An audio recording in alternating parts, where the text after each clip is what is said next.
There is a particular kind of peace that settles over a working-class neighborhood in the early morning hours of an American city in 1964. It is not the peace of prosperity. It is not the peace of contentment exactly. It is the peace of routine, of knowing that the man 2 doors down will leave for his shift at the mill at 6:15, that the woman on the corner will set her sprinkler running by 18, that the smell of coffee and toast will drift through the screens of 100 open windows as the sun climbs over the rooftops of Colony Street in Albany, New York. Albany was a city that knew itself in those days, not a city of ambition particularly, not a city of reinvention. It was a city of roots, of ethnic parishes and union halls, of families who had been here since their grandparents stepped off a boat and decided, for better or worse, that this cold Hudson Valley city would be their home. The neighborhoods were stratified the way sediment stratifies, by class, by faith, by the country your parents had fled. You knew your neighbors, you knew their schedules, and on Colony Street, in the modest 2-story home where Katherine and Blackburn lived, the neighbors knew everything about her. They knew that she swept her porch every Saturday morning regardless of the weather. They knew the methodical sound of her broom, a steady rhythmic scrape against the painted boards. And they knew that if you happened to be passing at just that hour, Katherine Blackburn would pause and nod and perhaps exchange a brief word about the morning, but she would not linger. She had a schedule to keep. They knew she attended 6:20 a.m. Mass at St. Joseph's Church every single Sunday of her life, not the 10 a.m. Mass that most of the neighborhood attended, not the noon Mass for the people who liked to sleep in on their day of rest, the 6 a.m. Mass, the Mass for the truly devout, the Mass that required you to rise in the dark, to dress by the light of a lamp before the sun had any intention of helping you, to walk the quiet streets while the rest of the city still slept. Katherine Blackburn did this not as a performance of piety. She did it because faith, for her, was as structural as bone. It was simply what she was made of. They knew she had worked at the Mohawk Brush Company for 30 years. 30 years. Think about that number for a moment. If you began work at 20, 30 years later, you would be 50.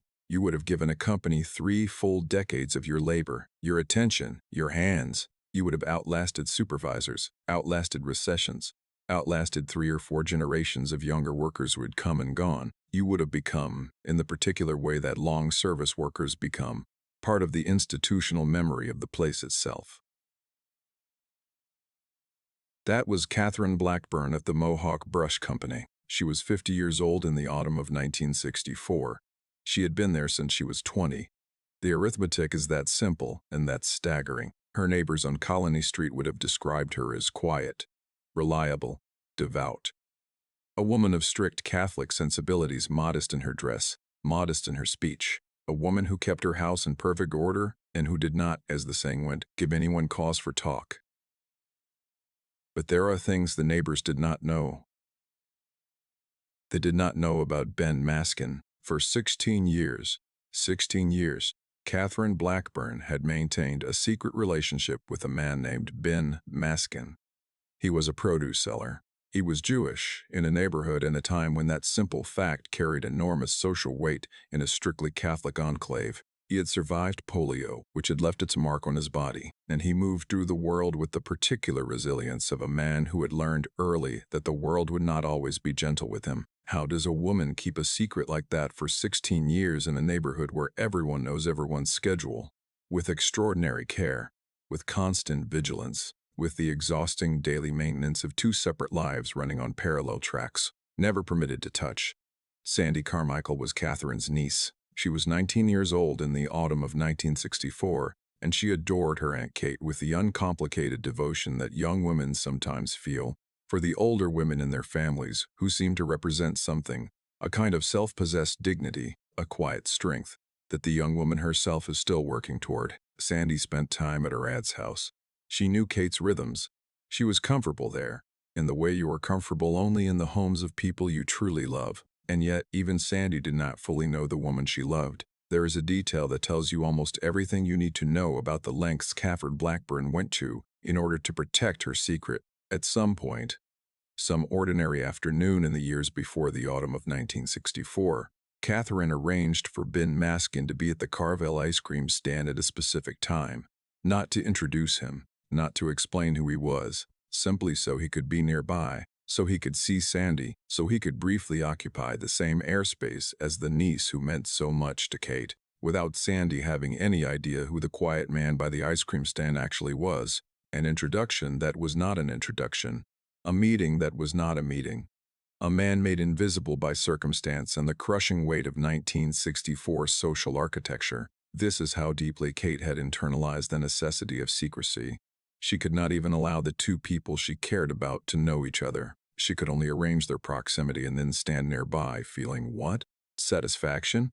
Sadness? The bittersweet ache of a woman who had built a life that required her to keep its most important pieces permanently separated. We don't know what she felt. We only know what she did. On the 12th of September, 1964, a Saturday became a Sunday became a Monday, and Katherine Blackburn did not sweep her porch, did not walk to the 6 to 7 a.m. Mass, did not arrive at the Mohawk Brush Company. The clock had stopped for Katherine. It had just begun its longest, slowest countdown for Sandy. Monday morning came to Colony Street the way Monday mornings always came. Reluctantly, with the muted light of a September sun still low above the rooftops, with the distant sound of traffic on the main roads, with the particular quality of early week stillness that makes a neighborhood feel, briefly, like it is holding its breath, Marie Hogan pulled up to Katherine Blackburn's house at her usual time. They had their routine, these two women, the carpool to the Mohawk Brush Company, the familiar companionship of the morning ride, the comfortable small talk of long-established colleagues. Marie knew exactly how long it took Kate to come down the front steps. She knew the precise interval between the car's arrival and the front door's opening. The front door did not open. Marie waited. She waited longer than she should have needed to wait. She checked the time. She may have honked her horn, a gentle tap, the kind of signal between friends that says, "I'm here," not "I'm angry." Nothing. The house sat still and quiet, its curtains undisturbed, its windows reflecting the morning sky with perfect blankness. Eventually, Marie Hogan drove away without her passenger, carrying with her the first faint seed of worry that would, within hours, bloom into something far worse. The call reached Sandy Carmichael's household that morning. Would Sandy go check on her aunt? And so 19-year-old Sandy went, not alone, but with her Aunt Anna, because that is how families operate in moments of vague, unnamed concern. You do not go alone, you bring someone. You hold the worry between two people so it feels lighter. It would not feel lighter for long. They arrived at Kate's house on Colony Street. The house presented the same blank face to Sandy that it had presented to Marie Hogan. Closed, quiet, still in a way that was beginning to feel less like ordinary morning stillness, and more like something else. A quality of absence that is different from the absence of someone who has simply stepped out, who is running an errand, who will be back in 20 minutes. Sandy called up to the house. No answer. She and Anna threw pebbles at the upstairs window. A small, almost childlike act of summoning. The kind of thing you do when you cannot yet bring yourself to believe that something is wrong, when you are still operating within the framework of the ordinary, when the explanation must surely be something simple. Kate had overslept. Kate was in the bath. Kate hadn't heard them. The pebbles struck glass and fell. Nothing moved. They found the cellar door. It was unlocked. In a neighborhood where everyone knew everyone, in a city that had not yet been fully remade by the anxieties of later decades, an unlocked cellar door was not unusual. It was simply how things were. Sandy and Anna let themselves in. The basement of Kate's house would have had its own particular smell. That specific combination of cool stone and stored things and the memory of 100 seasons that old houses accumulate in their lower depths. Sandy moved through it. Anna was with her. They came to the stairs that led up to the living quarters. The house above them was silent. There are moments in a life that cleave the timeline in two. A before and an after. A then and a now. That can never be reconciled. A threshold that once crossed cannot be uncrossed. For Sandy Carmichael, 19 years old, the threshold was somewhere on those stairs.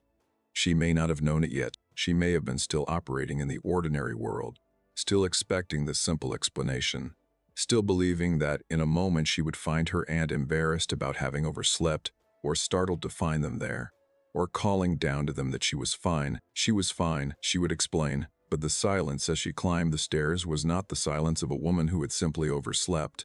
The upstairs of the house on Colony Street included a rental unit, a second apartment above Kate's own living quarters. The specifics of the layout would become important to investigators, but for Sandy in that moment, the geography was simply the geography of a house she knew.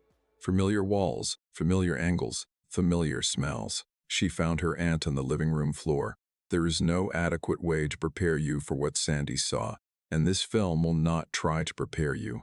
What we can do, what we must do, if we are to understand the 61 years that followed, is try to understand what it meant for a 19-year-old girl to see that.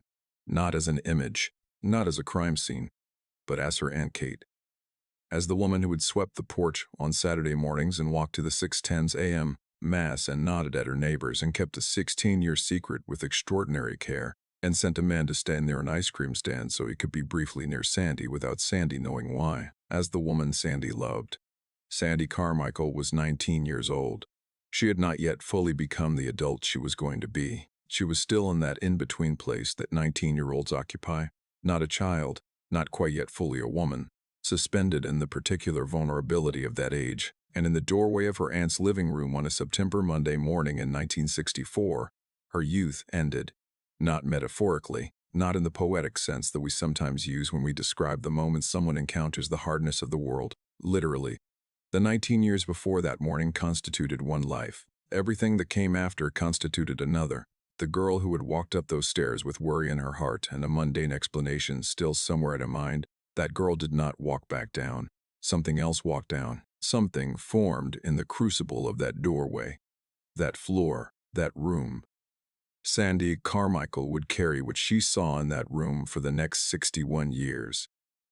Katherine Blackburn had not died quickly. That is the first and most devastating thing the evidence told investigators when they arrived at the house on Colony Street.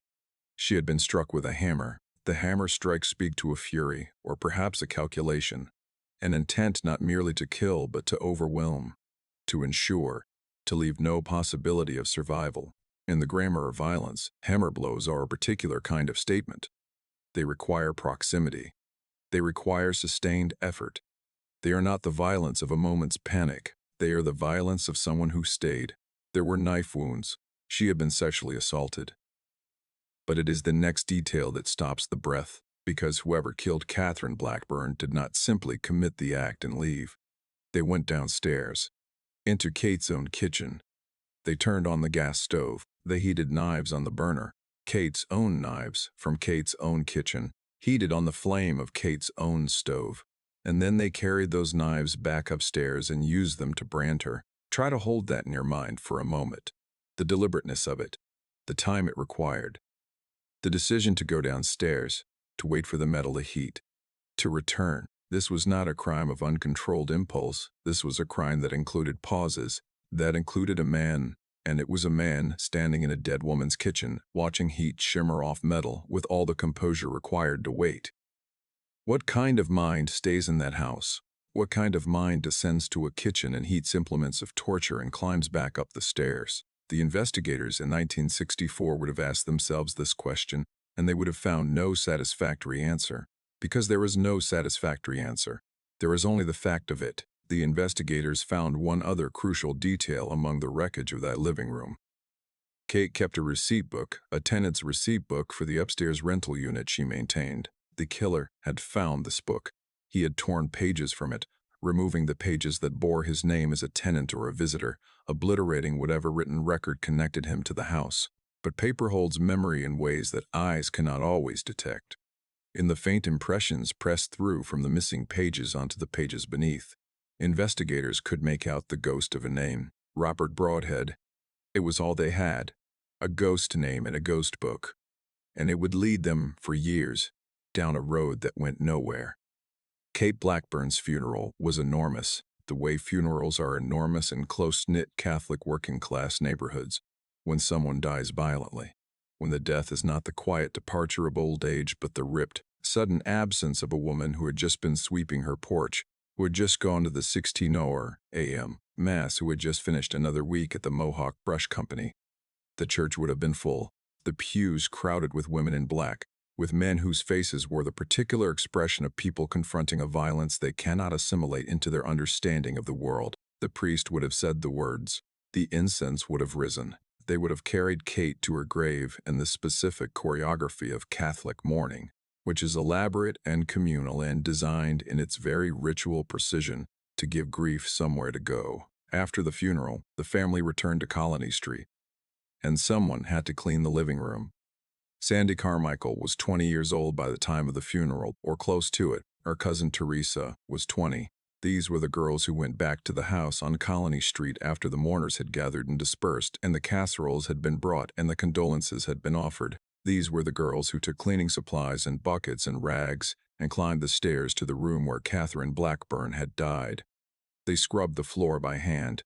Take a moment with that. Two young women, barely out of their teens, who had just buried their aunt after a murder of unspeakable violence, returned to the room where she had died and cleaned her blood off the floor with their hands, not because they were required to, not because anyone had told them this was their responsibility, but because they had made the quiet, devastating decision that their mothers should not have to do this, that their mothers should not have to come into this room and see what this floor had witnessed, that they, Sandy and Teresa, would take this particular horror onto themselves as an act of protection.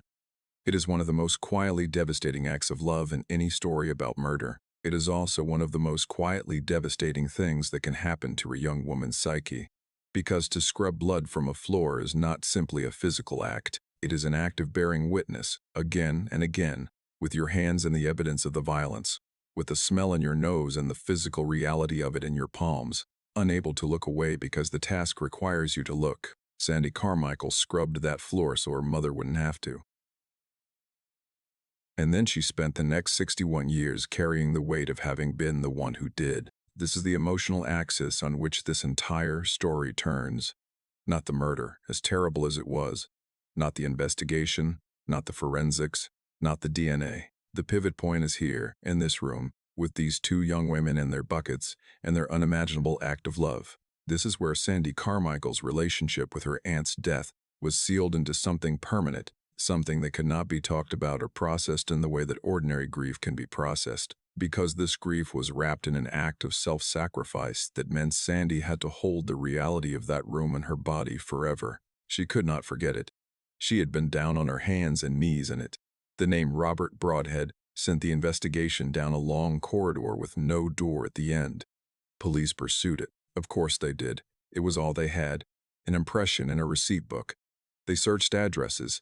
They followed leads. They spoke to people who may have known someone by that name or claimed to or thought they might have. They chased the ghost that the killer had deliberately created, and the ghost, as ghosts do, kept dissolving the moment they reached for it. The name was likely false, or partial, or distorted by the impression through the paper. Whatever it was not the name of Katherine Blackburn's killer, because the investigation led nowhere. The case went cold, and the Mohawk Brush Company continued to operate without its 30-year employee, and the house on Colony Street continued to stand with its emptiness inside it, and Albany moved through its seasons without answering the question that mattered. There was a detective named Ted Flint who refused to let the file disappear into a cabinet.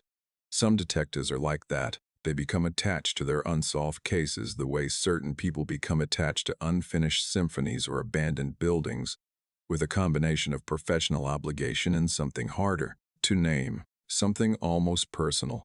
The injustice of the unresolved presses against them. They cannot put it down. Detective Ted Flint kept Katherine Blackburn's file in his desk, not in a cabinet, not in a storage room, not in the archive where old cases go when the department has given up on them. On his desk, where he could see it every day, where it could remind him every morning when he sat down to work that there was a woman on Colony Street who had been murdered with a hammer and knives, and had been branded with heated metal, never received the justice her life deserved. Ted Flint worked the case until he retired, and then he died without an answer. The file went into the archive. The case went cold in the formal, bureaucratic sense that cases go cold when the detective who carried them in his heart is no longer there to carry them. Albany changed, the city that Katherine Blackburn had known. The city of neighborhood parishes and Mohawk Brush Company, shifts in carpool rides and Colony Street familiarity, changed in the ways that American cities changed in the decades after 1964. Industry left, demographics shifted, buildings came down, the house on Colony Street was demolished. Think about what that means, the physical structure where the worst thing had happened. The building that had held the crime in its walls, that had witnessed Kate's routines and Kate's secrets and Kate's death, was gone, rubbled into itself and removed. The address that had anchored the story to the physical world was now just a patch of ground, or a parking lot, or a new building wearing no memory of what had stood there before. But Sandy Carmichael remembered. Sandy went through her 20s carrying the memory. She built a life, as people do, as people must, even when they are carrying things that should be impossible to carry. She may have married, had children, built a career, accumulated the ordinary architecture of a life lived forward. But the memory does not go with the forward motion. It stays in the body, in the place where you put it when you were 19 and on your hands and knees on that floor, and it waits. Her 30s. The case still unsolved. Albany still changing. The people who had known Kate still aging, still dying, still taking their pieces of the story with them into silence. Her 40s. By now, the Albany that Kate had known was almost entirely gone. The Mohawk Brush Company, the 6-6 calls, AM, mass crowd, the Colony Street neighbors who had known Kate's schedule by heart. All of it dispersed into the passage of time. The world in which the murder had made sense as a world in which the social architecture of 1964 still organized the way people understood each other was gone. The crime had become an artifact, but not for Sandy. Her 50s. She was now older than Kate had been when Kate died. Think about that threshold. The day you cross the age at which a person you loved was killed. The day you become older than they ever got to be. It is a strange, disorienting grief. To outlive someone who died before you in a violent and premature way, you carry your extra years like a strange surplus of life that wasn't evenly distributed. Sandy carried it. Her 60s. 50 years had now passed since that September morning. 50 years since she had thrown pebbles at an upstairs window and entered through an unlocked cellar door and climbed a flight of stairs and crossed a threshold from which she could never return. Half a century. The full span of a working life. The time in which a child born in 1964 would have grown up, worked for decades, and be approaching retirement. Kate's killer had lived an entire adult life in those 50 years, aging through the decades that were taken from Kate, sleeping in beds and eating meals and moving through the world as though nothing had happened on Colony Street on a September night in 1964. Whoever he was, Sandy still didn't know. Her 70s, the receipt book impression of a fake name had led nowhere. Ted Flint was dead. The house was demolished. Kate's contemporaries were nearly all gone, and Sandy Carmichael, who had been 19 years old when the worst morning of her life began, was now a woman in her 70s who had outlived almost everyone who had shared the geography of that September morning with her. The question that had been asked in 1964 had still not been answered. Who? Sandy Carmichael was in her 70s when she reached out to the Cold Case Analysis Center at the College of St. Rose. The Cold Case Analysis Center was exactly what its name suggests, a place where old cases that had exhausted the investigative resources of their time, could be approached with new methods and new eyes. Dr. Christina Lane ran the center, and the center had become a kind of last resort for families who had been living with unanswered questions for years, for decades, for a lifetime. Sandy reached out. After more than 50 years, she reached out. What happened next contains a small coincidence so perfect that if it appeared in a novel, you would find it too convenient. Detective Melissa Morey was assigned to work the case, and Detective Melissa Morey lived on the same street as Sandy Carmichael. Two women, different generations, one who had carried the question for 50 years, and one who would now carry it professionally with the tools of modern investigation. And they were neighbors. They may have passed each other at the mailbox, or waved from their driveways, or nodded at the end of the block. The woman carrying Kate's murder in her memory, and the woman who was now officially assigned to answer why. The investigation reopened, and then came the revelation that stopped everyone in their tracks. The original 1964 detectives, men like Ted Flint, men working a homicide in a pre-computerized era with the tools available to them, had been careful, meticulous in their own way, and in their careful processing of Kate's house on Colony Street. They had collected a handkerchief, a single handkerchief found beneath Kate's body. They had tagged it, bagged it, filed it, stored it. In 1964, a handkerchief was evidence that a good detective did not throw away, even if the forensic technology of the time could not tell you very much about it. And then the years had passed. and the handkerchief had sat in evidence storage, and Albany had changed, and Kate's house had been demolished, and Ted Flint had retired and died, and the world had moved through 5 decades of transformation. The handkerchief had waited, 60 years old, folded in its evidence bag, holding in its fibers whatever molecular story it had been holding since the night it was placed beneath Katherine Blackburn's body. In 2023, it went to Othram Inc. Othram Incorporated was at the forefront of forensic DNA technology, specifically of the kind of careful, sophisticated extraction work required to pull usable genetic information from biological material that had degraded over decades. The handkerchief from 1964, 60 years old, was an immense challenge. They used a wet vacuum system. The wet vacuum system pulled genetic material from the fabric with a precision that would have been science fiction to the investigators of 1964, who had collected the handkerchief without any expectation that 60 years later someone would be able to extract a complete DNA profile from it. They had collected it because it was there, because it was beneath the body, because good police work requires you to collect what is there. They could not have known what they were saving. From the fibers of that 60-year-old handkerchief, Othram scientists pulled a complete DNA profile. Then the genealogy work began, forensic genealogy, the process of using DNA profiles to trace familial connections through databases of genetic information, had transformed cold case investigation in the years leading up to 2023. It was the method that had unmasked the Golden State Killer. It was the method that had answered questions in dozens of cases that had seemed permanently closed, and now it was applied to the DNA of the person who had left their genetic signature on a handkerchief beneath Katherine Blackburn's body. The genealogists followed the DNA through family trees. They traced connections. They built out the branches of the biological family that the DNA pointed toward, and they arrived at a name, not Robert Broadhead. The ghost name, the false impression, the deliberate misdirection, all of it was rendered irrelevant. The true name was different. It was the name of a man who had never appeared in the original investigation. A man who had managed to remain entirely outside the frame of the 1964 inquiry. A man named Joseph Stanley Nowakowski. Joseph Stanley Nowakowski had died in 1998. He had lived out the decades after Kate's death. And he had died, and he was buried in a cemetery in the Albany area, just miles from where Katherine Blackburn had been laid to rest 34 years earlier. He had gone to his grave without being named, without being asked to answer for what he had done on Colony Street, without facing the woman whose niece had scrubbed blood off a floor so her mother wouldn't have to. But the handkerchief had waited, and the science had caught up, and the name had come. Sandy Carmichael, in her late 70s, learned the name. After more than half a century. After the youth that ended in that doorway. After the floor she had scrubbed on her hands and knees.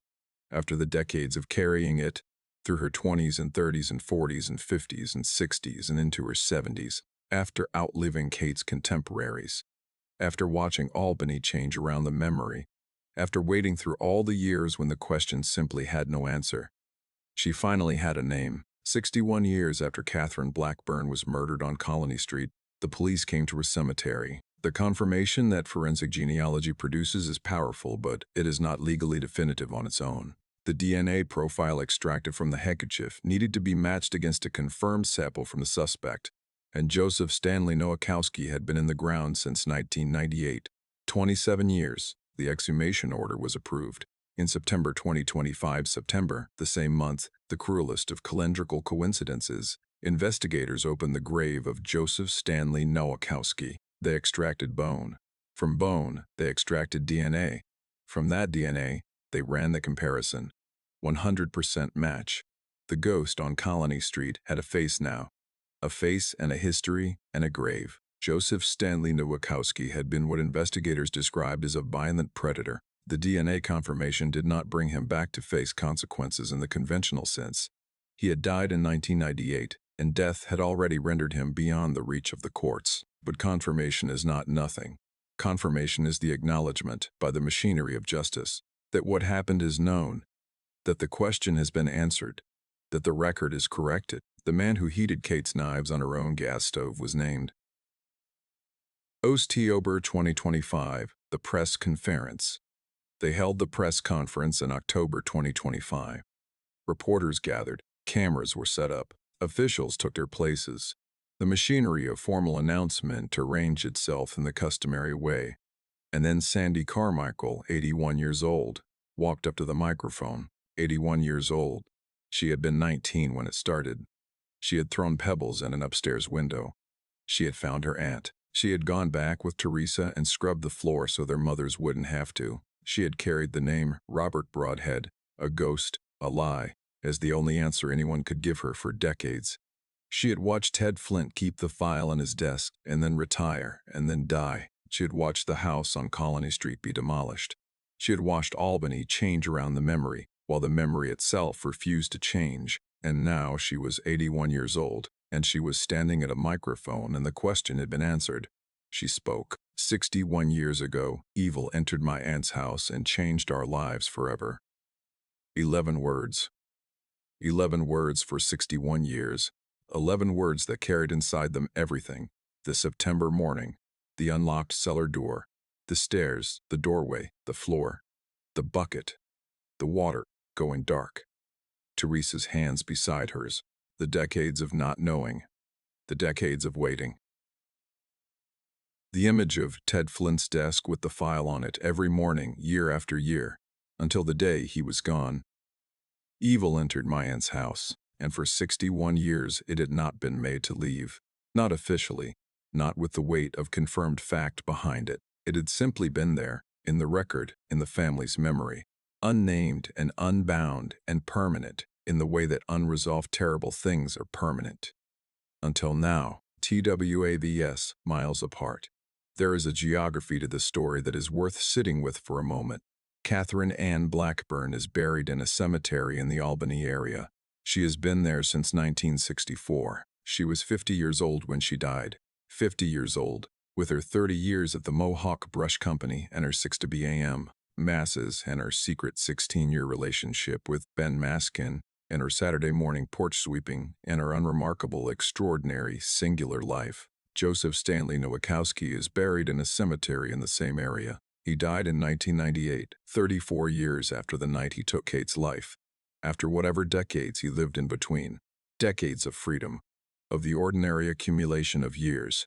Of sleeping and eating and moving through the world while the woman he murdered stayed 50 years old forever. They lie miles apart.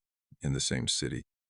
In the same cold, northeastern ground. Connected now, officially, by the confirmation that the DNA brought. By the handkerchief. By Othram. By the 60 years of careful storage by investigators who could not have known what they were preserving. Kate did not get to know. She did not live to hear the name. She did not stand at a microphone at 81 years old and say the words that her niece was able to say. She got her life up to 50, and then the clock stopped for her and has not moved since. But Sandy got to say it. Sandy, who was 19 in 1964 and is 81 now, who went through her entire adult life, every year of it, every decade of it, carrying the weight of that September morning. She got to stand at a microphone and say, 61 years ago, evil entered my aunt's house. She got to name the evil, and in naming it, in having the scientific and institutional confirmation that allows the naming to stick, to be permanent, to be part of the record, she got something that grief rarely offers, and that 61 years of waiting almost never delivers. She got an answer. The 81-year-old's self, Sandy Carmichael, has carried this story in her body for as long as most people will live. She carried it as a young woman, building her life. As a middle-aged woman watching the world change around her. As an elderly woman who had outlived almost everyone who shared the memory with her. She carried it in the specific way that people carry things they cannot put down. Not as an obsession, not as a dysfunction, but as a permanent accompaniment, a weight so familiar it becomes part of the structure of a life. She is 81 years old. She has a face that has been shaped by the full weather of a long life, by joy and love and loss and ordinary sorrow and 61 extraordinary years of a question unanswered. She is someone's mother, probably someone's grandmother, certainly someone's neighbor on the street where Detective Melissa Morey also lived. The two of them proximate to each other, and the way that fate sometimes arranges things with a precision that feels intentional. She stood at a microphone and spoke for her aunt. Kate Blackburn swept her porch every Saturday morning. She walked to the 600 a.m. Mass every Sunday. She worked at the Mohawk Brush Company for 30 years. She kept a secret for 16 years with extraordinary, exhausting care. She sent a man to stand near an ice cream stand so he could be briefly near a niece who didn't know who he was. She was ordinary and extraordinary in the way that all people are ordinary and extraordinary, when you look at them clearly enough. She deserved an answer. She deserved, at the very least, the record to be corrected. She deserved to have the name on it. She got it, 61 years late, through the medium of a 19-year-old girl who became an 81-year-old woman without setting down what she had picked up in that doorway. Sandy Carmichael scrubbed the floor so her mother wouldn't have to see it. She carried the weight of that act, and the weight of what it had meant, and the weight of the unanswered question beneath it. For 6 decades, she carried it forward into every year of her life, through every change in Albany and every change in herself, until the science was ready and the patience was rewarded and the name came. At 81 years old, Sandy Carmichael finally got to exhale. Katherine Ann Blackburn, 1914–1964. 30 years at the Mohawk Brush Company. She swept her porch every Saturday morning. Joseph Stanley Nowakowski was confirmed as her killer by DNA evidence in October 2025. He died in 1998 and was never charged. Sandy Carmichael, who found her aunt's body at age 19, delivered a statement at the October 2025 press conference at age 81. Detective Ted Flint kept the case file on his desk from the day of the murder until the day he retired. He died without an answer. A single handkerchief, preserved for 60 years, gave Kate her answer.